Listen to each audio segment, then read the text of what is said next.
Hello students, कैसे हो। आज हम साइंस में चैप्टर नंबर 15 यानी कि हमारा पर्यावरण, उसके बारे में पढ़ाई करेंगे। तो हम सब जानते हैं कि भाई पर्यावरण मतलब क्या, उससे सब परिचित है। और इस शब्द का प्रयोग हमने कई बार हमारे मुंह से, टेलीविज़न, समाचार पत्र और हमारे आसपास लोगों द्वारा उपयोग किया ही है। और हमारे बुजुर्ग भी कहते हैं कि अब वह पर्यावरण या तो वातावरण नहीं रहा जैसा कि पहले था। सुनते हैं ना, आज भी कभी कभी कहते हैं कि भाई हमारे ज़माने में पर्यावरण या तो वातावरण या तो हमारा ज़माना अलग था।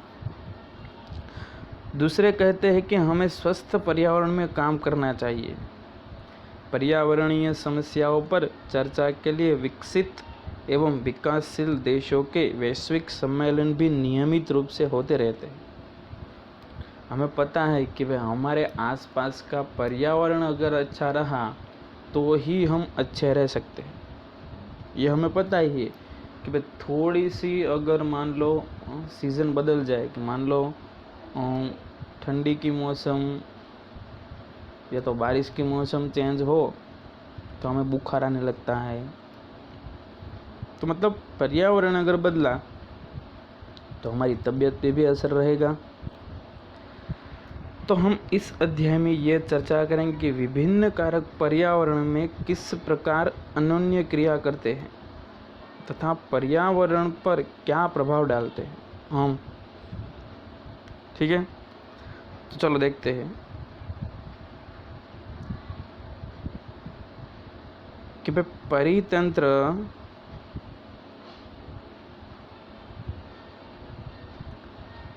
और संघटक क्या है। परितंत्र और संघटक क्या है, हमारा टॉपिक ये है।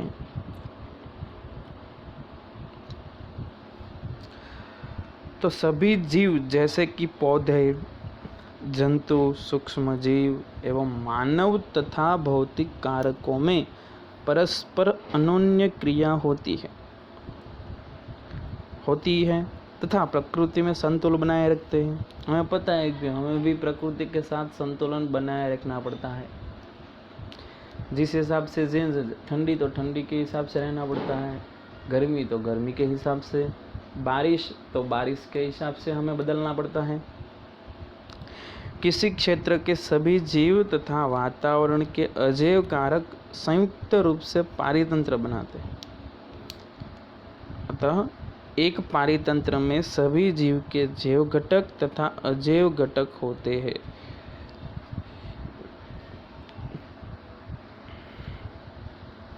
एक पारितंत्र में सभी जीवों के जैव घटक तथा अजैव घटक होते हैं। भौतिक कारक जैसे कि ताप, वर्षा, वायु, मृदा एवं खनिज इत्यादि है, वो अजैव घटक है। अजैव घटक मतलब हमारी भाषा में जिसमें हिलचाल करने की ताकत ना हो, जो चलते फिरते ना हो, वो। उदाहरण के लिए यदि आप बगीचे में जाए तो आपको विभिन्न पौधे जैसे कि घास हो, वृक्ष हो, गुलाब हो, चमेली, सूर्यमुखी जैसे फूल वाले सजावटी पौधे तथा मेंढक, कीट एवं पक्षी जैसे जंतु दिखाई देंगे। तो यह सभी सजीव परस्पर अनन्य क्रिया करते हैं तथा इनकी वृद्धि, जनन एवं अन्य क्रियाकलाप पारितंत्र के अजैव घटकों द्वारा प्रभावित होते हैं। हमें पता ही है, बगीचे में आप जाओगे तो कई प्रकार के फूल, मेंढक भी दिखेंगे, तितलियां भी दिखेंगी। अतः एक बगीचा एक पारितंत्र है। वन, तालाब तथा झील वो पारितंत्र भी है, क्योंकि वहाँ पे भी जीव सृष्टि बसी हुई है। ये प्राकृतिक पारितंत्र है, जबकि बगीचा तथा खेत वो मानव निर्मित पारितंत्र है। याद रखना, ये वन है, ठीक है, तालाब है, झील है, वो पारितंत्र हम कोई बनाने नहीं गए थे, वो प्रकृति का दिया हुआ गिफ्ट है, वो प्रकृति का है। लेकिन जो बगीचा है, जो खेत है, वो मानव निर्मित है, कृत्रिम है। तो ये याद रखना है आपको। और हम पिछली कक्षा में पढ़ चुके हैं कि जीवन निर्वाह के आधार जीवों को उत्पाद, उपभोक्ता एवं अपघटक वर्गों में बांटा गया है। जीवन निर्वाह के आधार पर किन किन वर्गों में? उत्पादक, फिर उपभोक्ता और अपघटक। तो आइए हम स्मरण करने का प्रयास करें कि जो हमने स्वनिर्वाह पारितंत्र स्वयं बनाया था, कौन से जीव सूर्य के प्रकाश एवं क्लोरोफिल की उपस्थिति में अकार्बनिक पदार्थों से कार्बनिक पदार्थ जैसे कि शर्करा एवं मंड का निर्माण कर सकते हैं। हमें पता है प्रकाश संश्लेषण की यह प्रक्रिया कि भाई सभी हरे पौधे एवं नील हरित शैवाल जिनमें प्रकाश संश्लेषण की क्षमता होती है इसी वर्ग में आते हैं। मतलब उसे क्या कहेंगे? उत्पादक। क्यों? क्योंकि वो अपना खुराक खुद बनाते हैं, इसलिए। ठीक है। अब देखते हैं कि भाई सभी जीव प्रत्यक्ष या तो परोक्ष रूप से अपने निर्वाह के हेतु उत्पादकों पर निर्भर करते हैं। यह भी हमें पता है। प्रत्यक्ष या तो परोक्ष, कहीं ना कहीं उसको उत्पादक पर निर्भर रहना पड़ता। हम भी वनस्पति के ऊपर ही निर्भर है ना। ये जीव जो उत्पादक द्वारा उत्पादित भोजन पर प्रत्यक्ष अथवा परोक्ष रूप से निर्भर करते हैं उसे हम कहेंगे उपभोक्ता। क्या कहेंगे? उपभोक्ता। पहला उत्पादक, दूसरा उपभोक्ता। एक मार्क्स में IMP है, याद रखना है आपको। उपभोक्ता को मुख्यतः शाकाहारी, मांसाहारी तथा सर्वाहारी एवं परजीवी में बांटा गया है। किस किस में? शाकाहारी, मांसाहारी, सर्वाहारी एवं परजीवी। तो आइए देखते हैं कि भाई आप ऐसी कल्पना कीजिए कि जब आप जल जीवशाला को साफ करना छोड़ दे तथा कुछ मछलियां एवं पौधे इसमें मर भी गए। क्या आपने कभी सोचा है कि क्या होता है जब एक जीव मरता है? जीवाणु और कवक जैसे सूक्ष्म जीव मृत जैव अवशेषों का अपमार्जन करते हैं। यह सूक्ष्मजीव अपमार्जक है क्योंकि ये जटिल कार्बनिक पदार्थों को सरल कार्बनिक पदार्थों में बदल देते हैं। कौन? ये जो जीवाणु और कवक जो मिट्टी में चले जाते हैं तथा पौधों द्वारा पुनः उपयोग में लाए जाते हैं। इनकी अनुपस्थिति में मृत जंतुओं एवं पौधों पर क्या प्रभाव पड़ेगी? क्या अपमार्जकों के न रहने पर भी मृदा की प्राकृतिक पुनः पूर्ति होती रहती है?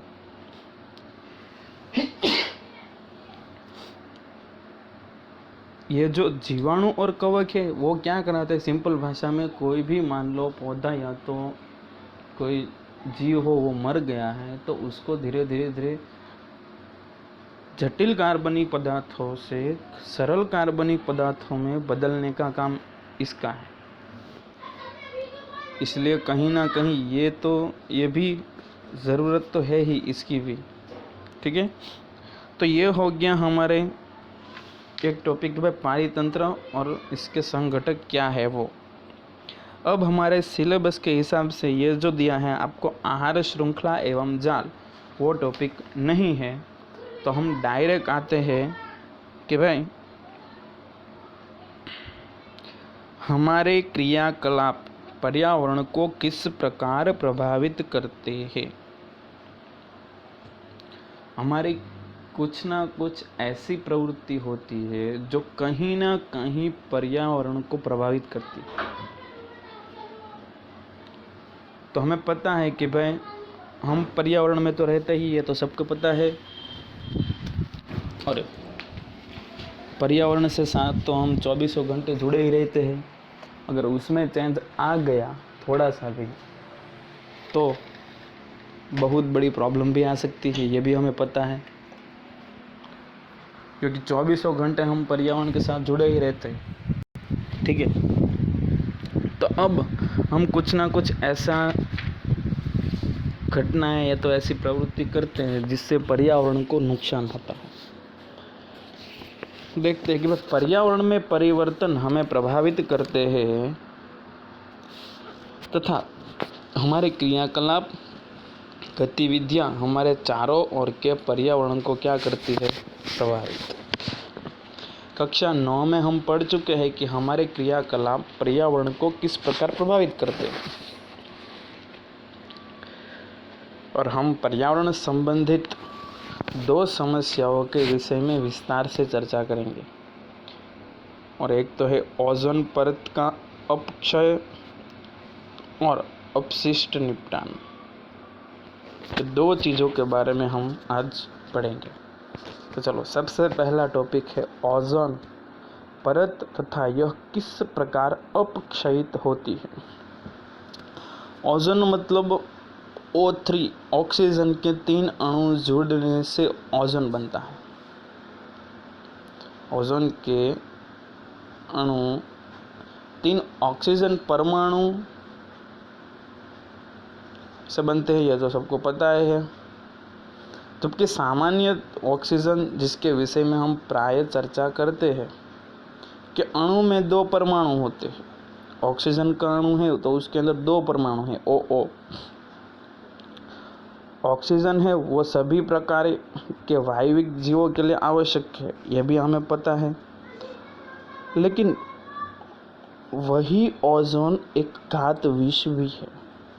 हमें पता है ऑक्सीजन की ज़रूरत सबको है, और हम ये सोचते हैं कि भाई ऑक्सीजन तो अच्छा ही है, लेकिन ऑक्सीजन वापिस ऑक्सीजन के और एक परमाणु के साथ अभिक्रिया करेगा तो बन जाएगा ओजोन, और वो तो विष के समान है।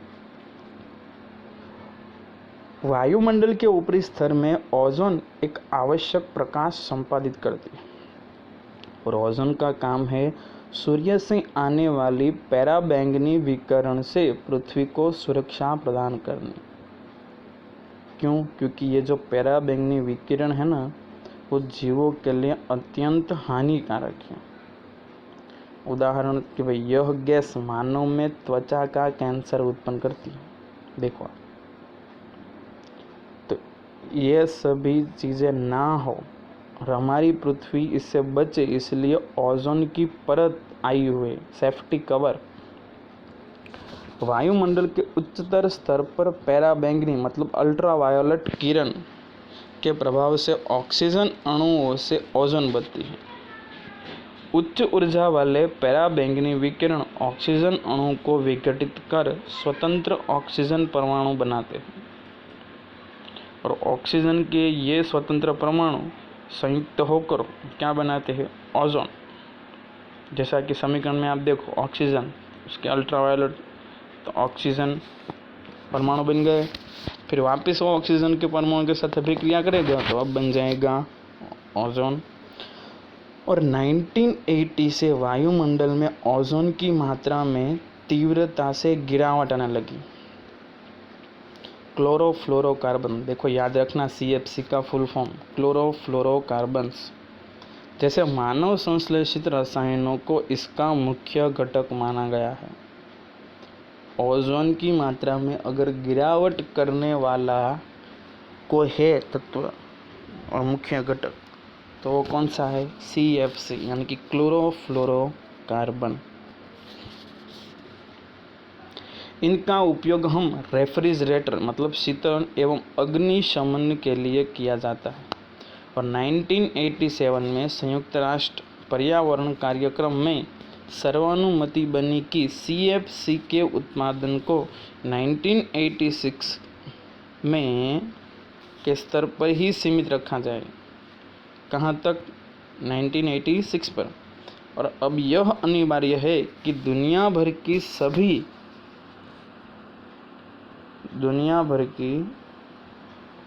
सभी विनिर्माण कंपनियां CFC रहित रेफ्रिजरेटर बनाए। हमें पता है कि भाई रेफ्रिजरेटर के अंदर क्या है, CFC। तो फिर संयुक्त राष्ट्र पर्यावरण कार्यक्रम में ऐसा दिया गया है कि भाई CFC को उत्पादन को कहाँ तक सीमित रखेंगे, 1986। इसलिए फिर कंपनियां CFC रहित रेफ्रिजरेटर बनाने लगी। अब दूसरा टॉपिक आता है कचरा प्रबंधन। सबसे ज़्यादा अगर हमारे देश में कोई प्रॉब्लम है तो वो कचरे का। हम सबको पता ही है, ठीक है, कोई इससे अनजान नहीं है, ठीक है। तो देखते हैं कि भाई कचरा प्रबंधन मतलब कचरा तो निकलता ही है, सबके घर पे निकलेगा ही। आज भी निकला था, पहले भी निकलता था और आगे जाके भी निकलेगा। लेकिन उसका सही ढंग से प्रबंधन ना किया जाए तो भी हमारे पर्यावरण और हमें भी कई सारी प्रॉब्लम पड़ेगी। तो चलो देखते हैं कि भाई किसी भी नगर एवं कस्बे में जाने पर चारों ओर कचरे के ढेर दिखाई देते हैं। किसी पर्यटन स्थल पर जाइए, हमें विश्वास है कि वहाँ पर बड़ी मात्रा में खाद्य पदार्थों की खाली थैलियाँ आपको पाई जाएगी। और पिछली कक्षा में हमने स्वयं द्वारा उत्पादित इस कचरे के निपटान के उपायों पर चर्चा की थी। तो अब देखो इसकी समस्या पर अधिक गंभीरता से हम ध्यान दें। तो हमें पता है कि भाई हमारी जीवन शैली में सुधार के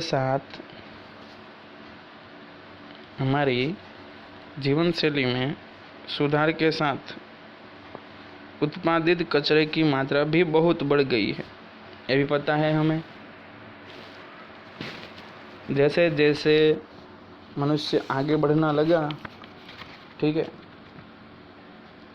उस हिसाब से उसकी जीवन ज़रूरियात जो भी चीज़ वस्तुएं है वो भी बढ़ने लगी है, ये भी पता है आपको, ठीक है।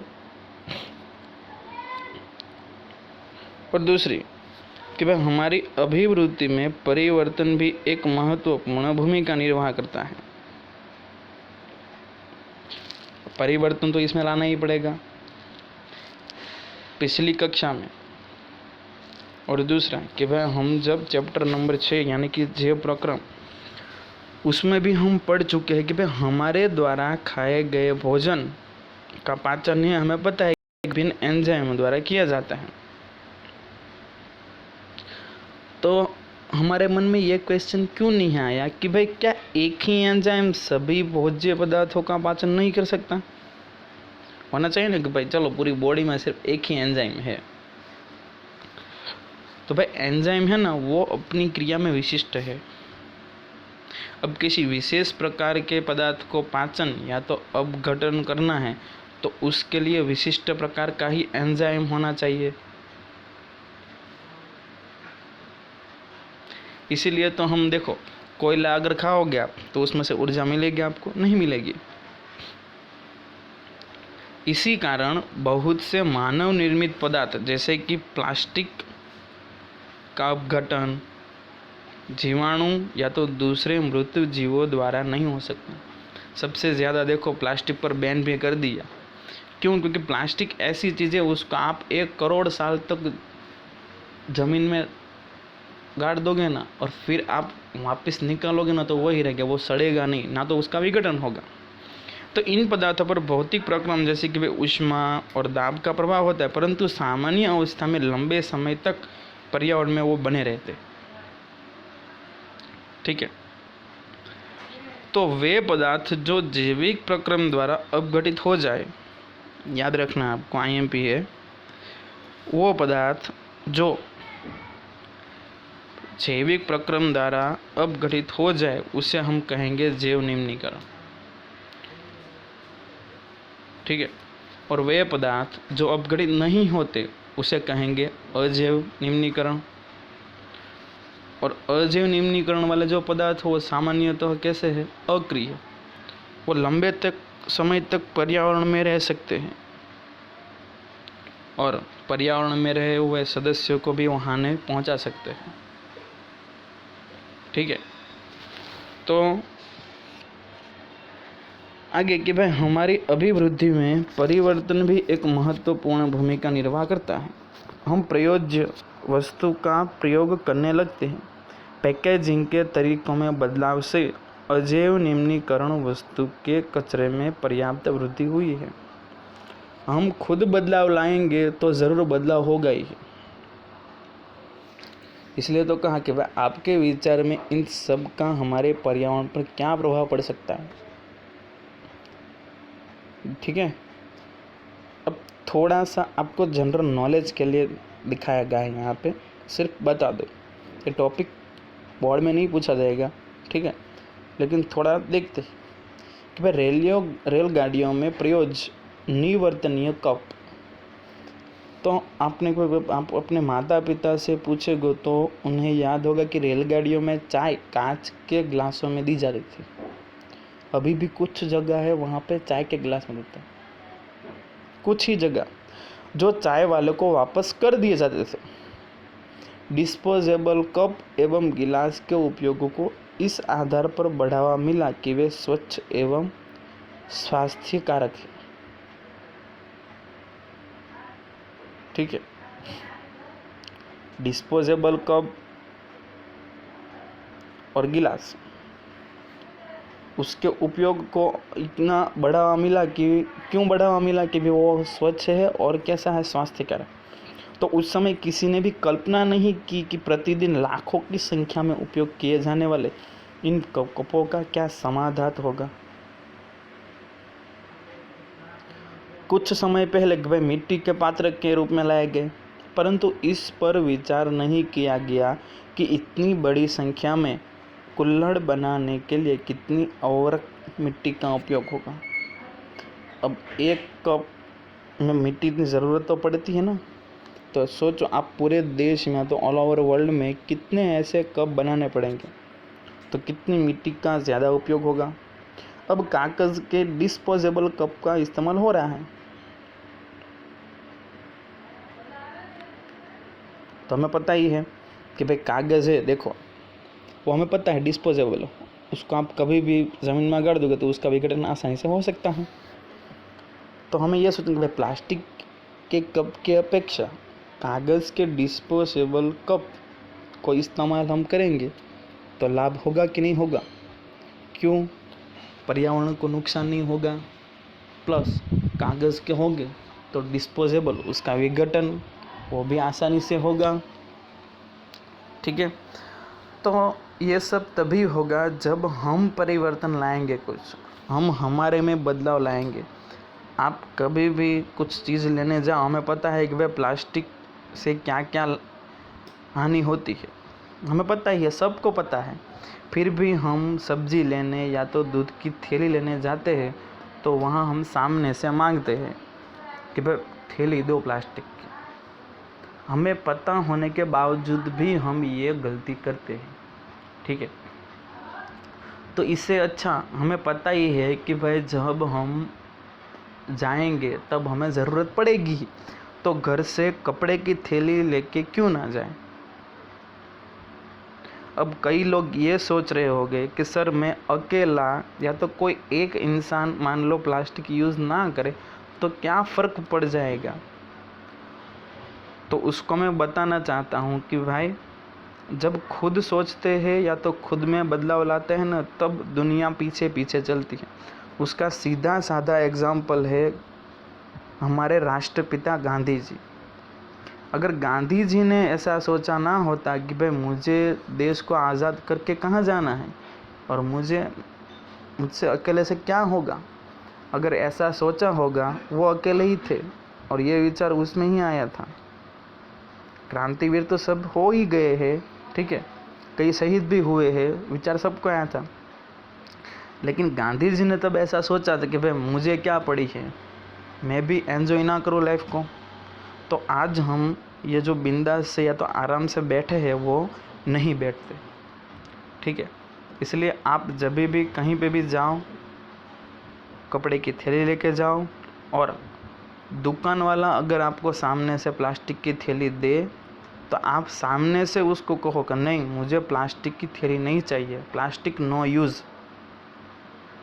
इतना आप कहोगे ना तो आजू बाजू वाले लोग खड़े होंगे ना, उसको भी कहीं ना कहीं ये ज़रूर याद दिलाएगी भाई हमें प्लास्टिक का यूज़ नहीं करेगा, तो क्या पता वो भी ना ले, ठीक है। तो यहाँ पे हमारा ये चैप्टर ख़त्म हो गया है। इसमें जो जो IMP पॉइंट है 1 मार्क्स के है वो सबको आपको याद रखने हैं। Okay, thank you.